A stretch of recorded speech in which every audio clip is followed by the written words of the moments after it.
এমন একটা রাস্তা, সর্বপ্রথম আমি সাইকেল নিয়ে হাঁটতেছি। এই রাস্তা দিয়ে আর কেউ হাঁটে না, এমনকি কেউ সাইকেল নিয়ে যায় না, কেউ যাতায়াত করে। আমি সর্বপ্রথম এই রাস্তা দিয়ে আমি যাইতে আছি। রাস্তাটা কি দিয়ে বানিয়েছি দেখেন।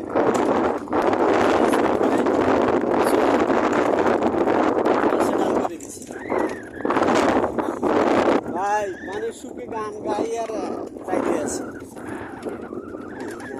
রাস্তা হে আহাবি একা গো, একা